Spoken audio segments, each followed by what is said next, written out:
ఓం నమ శివాయ. నమో కాళభైరవాయ నమ. నమో రాజమాతాంగీ దేవి అని నమ. యథార్థ టీవీ ప్రేక్షకులందరూ సుఖ సంతోషాలతో ఉండాలని ప్రార్థిస్తూ మీ విశ్వసాయి గురూజీ. డిసెంబర్ 23న జరగాల్సినటువంటి మన కాళభైరవ జయంతి విశాఖపట్నంలో తుఫాను కారణంగా జనవరి 7కు వాయిదా పడింది. మొన్న శుక్ల అష్టమి నాడు జరుపుకున్నాం 7వ తేదీన. చాలా మనం అనుకున్నటువంటి శ్రీకాళహస్తి పండితులు అలాగే శృంగేరి పీఠం నుంచి రావటం చాలా ఒక్క మాటలో చెప్పాలి అంటే మహదానందంగా జరిగింది, అద్భుతంగా జరిగింది. భక్తులందరూ కూడా పరవశించిపోయారనే చెప్పాలి. ఆ రోజు భైరవుడు ఆ నామం తలిస్తేనే మనకి భయాలన్నీ పోతాయి, అభయాలు వస్తాయని చెప్పేసి చెప్తారు. ముఖ్యంగా మన కాలచక్రాన్ని మనం అటు ఇటు వెళ్ళిపోతూ ఉంటే పట్టుకొని నడిపించేవాడే భైరవుడు. అందుకే ఆ భైరవ నామాన్ని తలుచుకున్నట్లయితే అందరి దేవతల్ని తలుచుకున్నట్టే. అలాగే ఆ రోజు ఒక సంకల్పం, ఆల్రెడీ ఒక పునాది కూడా కట్టాము కాళభైరవ టెంపుల్ కోసం.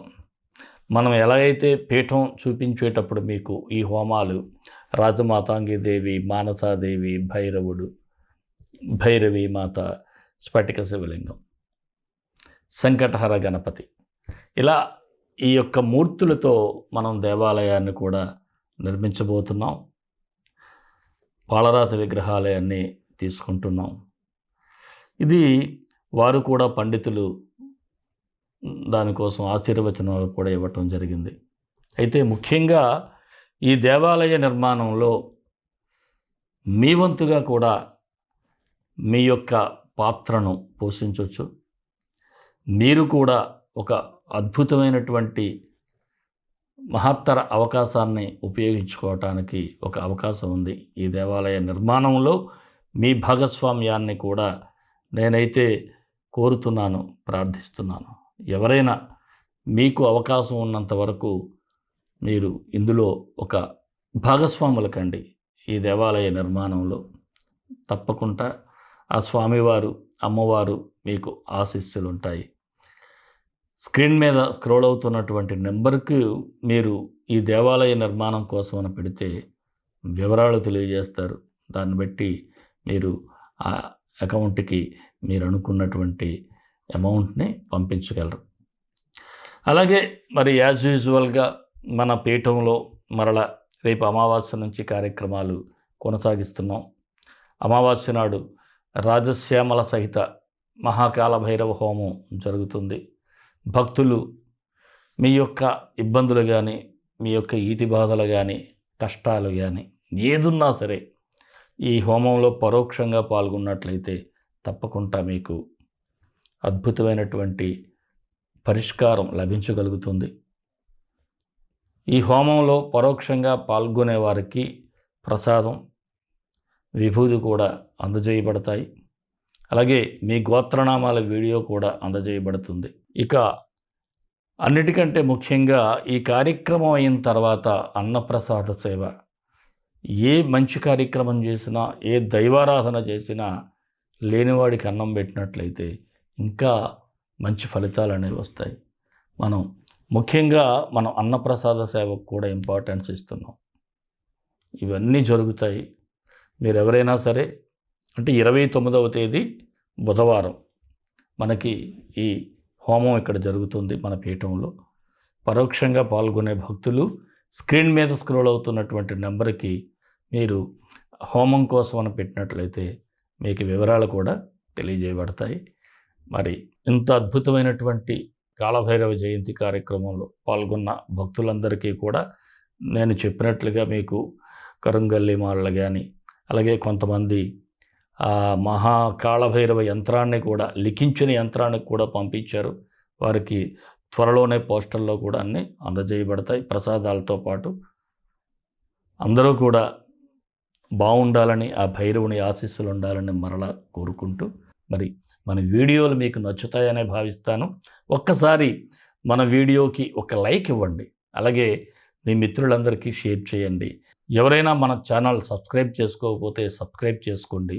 మరొక్క మాట ఏమిటంటే, చాలామంది గురువుగారు పరిహారాల సంగతి ఏమిటి అని అడుగుతున్నారు. అంటే నాకు అర్థమైంది ఏంటంటే, మీరు వీడియో పూర్తిగా చూడట్లేదు. మీరు వీడియో పూర్తిగా చూస్తే ప్రతి ఈ పక్షం రాశి ఫలాలకి పరిహారాలు ఇస్తున్నాను. ఆ మంత్రం చదువుకుని నేను చెప్పినట్లుగా చేస్తే మంచిగానే ఉంటుంది. అందువలన వీడియో చివరి వరకు చూడండి, పరిహారాలు మీకు కనిపిస్తాయి. మరొక్క మాట ఏమిటంటే, భైరవశక్తి ఛానల్ ఉంది. త్వరలోనే అందులో ఒక దైవ సాధన, అంటే మన భైరవ సాధన ఎలా చేయాలి ఏమిటనే విషయాల మీద ఇంటర్వ్యూస్ కూడా రాబోతున్నాయి. మీరందరూ కూడా త్వరగా ఆ ఛానల్ కూడా సబ్స్క్రైబ్ చేసుకొని ప్రతి ఒక్కరూ చూస్తే ఇంకా బాగుంటుందని మనస్ఫూర్తిగా కోరుకుంటూ మరి రాశి ఫలాల్లోకి వెళ్ళిపోదాం. మిథున రాశి జనవరి 16 నుంచి 31 వరకు మిథున రాశి వారికి ఎలా ఉంటుంది ఒక్కసారి చూద్దాం. రాశ్యాధిపతి ప్రతికూల స్థానాల్లో సంచరించడం వలన కాస్త మిశ్రమ ఫలితాలు అయితే ఉన్నాయి. అంటే 50-50. అలానే దిగులు చెందాల్సినటువంటి అవసరం లేదు. అలాగే ఏదైనా ఒక ప్రాబ్లం వస్తుంది అంటే మీకు ఏదో ఒక రకంగా ముందుగానే హింట్ వచ్చేస్తూ ఉంటుంది. అలాంటప్పుడు దానికి అనుగుణంగా ప్లానింగ్ చేసుకుంటే సరిపోతూ ఉంటుంది. ఏదైనా పని చేసేటప్పుడు చాలా కఠినంగా శ్రమించాల్సి వస్తుంది. అంటే 2 గంటలు పని చేస్తే అయిపోయేది 3-4 గంటలు చేయాల్సిన పరిస్థితులు ఎదురవుతూ ఉంటాయి. ఎక్కువగా ఆలోచించాల్సినటువంటి పరిస్థితులు వస్తూ ఉంటాయి. తప్పనిసరి పరిస్థితి. అలాగే ఎవరైనా సన్నిహితులతో సంబంధాలు మనం మెరుగుపరుచుకోవాలి అంటే కాస్త ఓర్పు, సహనం కూడా చాలా అవసరమనే చెప్పాలి. ఇక మీలో ఏదైతే ఇగో అనేది ఒకటి ఉంటుందో ఆ ఇగోను పక్కన పెడితే కొన్ని సమస్యలకు పరిష్కారం దొరుకుతుంది. లేకపోతే కష్టం. భార్యాభర్తల మధ్య సమస్య వచ్చినా, ఇంట్లో బంధువులతో వచ్చిన, కుటుంబ సభ్యులతో వచ్చిన, స్నేహితులతో వచ్చిన, ఇక్కడ ఇగో అనేది ఇంపార్టెంట్. ఆ ఇగో అనేది తగ్గిందనుకోండి ఏం పర్వాలేదు, అన్నీ నార్మల్గానే ఉంటాయి, అన్నీ బాగుంటాయి. కాస్త అంటే తనను తాను తగ్గించుకున్నవాడు తనను తాను హెచ్చించుకున్నవాడు అవుతాడు. అందువలన మనం దీన్ని తప్పుగా చూడాల్సినటువంటి అవసరం అయితే లేదు. ఇక ఎవరికైనా ఏదైనా మాట ఇస్తే, వాగ్దానం చేసినట్లయితే, ప్రామిస్ చేసినట్లయితే 1-2 సార్లు ఆలోచించుకోవాలి. ఇది సాధ్యమా అసాధ్యమా? ఏదో మైకంలో మాట్లాడినట్టు మాట్లాడితే తర్వాత అదే పేక చుట్టుకుంటుంది. అలాగే మేము మాట తీరులతో కొంత ఎనిమీస్ని మీకు మీరే పెంచుకుంటారు. మాట అనేది చాలా మధురంగా ఉండాలి, సున్నితంగా ఉండాలి, లేకపోతే ఇబ్బంది.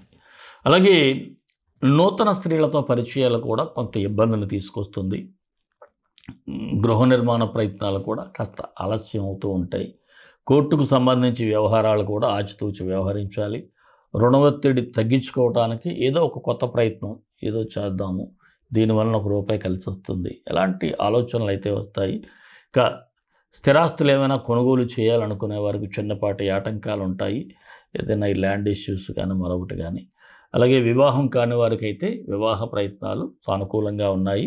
నిరుద్యోగులైతే ఉద్యోగాల కోసం కాస్త గట్టిగా ప్రయత్నాలు చేయాల్సినటువంటి పరిస్థితి ఉంది.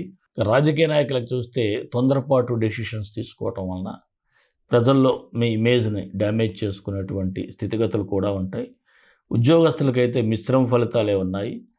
కాస్త పని ఒత్తిడి అధికంగా ఉండటం, అలాగే సహచరులతో చిన్నపాటి మాట పట్టింపులు, ఇవన్నీ కాస్త మీకు క్లమ్జీగా ఉంటుంది.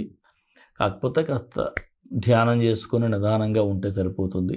వృత్తి వ్యాపారస్తులకు కూడా మీరు అనుకున్నంత లాభాలు రాకపోవడం, ఒక్కొక్కసారి ఏదైనా వచ్చిన లాభాలు అవి ఎటు వెళ్ళిపోతున్నాయి ఏమిటి అనేటువంటి ఒక అయోమయం, గందరగోళ పరిస్థితి నెలకొనటం జరుగుతుంది. అలాగే నూతన పెట్టుబడులు ఏమైనా ఉంటే మీ వ్యక్తిగత జాతకాలు చూపించుకోండి, అంతేగాని తొందరపాటు డెసిషన్స్ వద్దు. ఇంకా భాగస్వామ్య వ్యాపారస్తులు కూడా ఆలోచించి ముందుకు వెళ్ళండి. షేర్ మార్కెట్ అంత అనుకూలంగా లేదు. చిరు వ్యాపారస్తులు కూడా కాస్త నిదానంగా వెళ్ళాలి. అంతే తప్ప తొందరపాటు ఎవరితోనూ గొడవలు కూడా పనికిరాదు. ఇంకా కళారంగం అంటే సినీ, టీవీ కళాకారులకు కూడా మీరు అవకాశాల కోసం ఆఫీసుల చుట్టూ తిరగక తప్పదు. విద్యార్థులకైతే బాగుంది, చదువులో రాణిస్తారు. అనవసర విషయాలతో ఖాళీ సమయాల్లో మీరు చర్చలు పెట్టటం ఇలాంటి పెట్టుకుంటూ ఉంటే బాగుంటుంది. ఇంకా ఆరోగ్యపరంగా చూసినట్లయితే కాస్త కేర్ఫుల్గానే ఉండాలి మీరు. అలాగే శరీరం కాస్త హీట్ రావటం, జలుబు ఇలాంటివన్నీ రావటం, ఫ్లూస్, కొద్దిగా జాగ్రత్తగా ఉండండి. ప్రేమికులకు అనుకూలంగా ఉంది. ఈ రాశి వారికి 16, 24, 27 తేదీలు అంతా బాగుంది. 20, 23, 30 తేదీలు మాత్రం కొద్దిగా జాగ్రత్తగా ఉంటే సరిపోతుంది. మరి మిథున రాశి వారికి మరిన్ని మంచి ఫలితాల కోసం విశ్వగురు సక్సెస్ మంత్రాలు పఠించండి, విజయాలు సాధించండి. ఈ రాశి వారు బుధగ్రహానికి మంత్రం చదువుకుంటే సరిపోతుంది. అంటే బుధ గాయత్రి మంత్రం. క్షీరపుత్రాయ విద్మహే రోహిణీ ప్రియాయ ధీమహి తన్నో బుధ ప్రచోదయాత్. ఈ మంత్రం డిస్క్రిప్షన్లో ఇస్తాను. 18 సార్లు ఉదయం సాయంత్రం పఠించండి, అంతా మంచిగా జరుగుతుంది. అలాగే గం గణపతియే నమః అనేటువంటి మంత్రాన్ని కూడా చదువుకుంటే మీకు విఘ్నాలనేవి తొలగిపోతూ ఉంటాయి. మరి మన ఇష్టదైవం కాలభైరవుడు, కాలభైరవ గాయత్రి. కాళకాళాయ విద్మహే కాళాతీతాయ ధీమహి తన్నో కాలభైరవ ప్రచోదయాత్. దేశం కోసం, ధర్మం కోసం, భారతీయ సంస్కృతి విలువల కోసం పాటుపడదాం. స్వస్తి. సర్వే జనా సుఖినో భవంతు. లోకా సమస్తా సుఖినో భవంతు.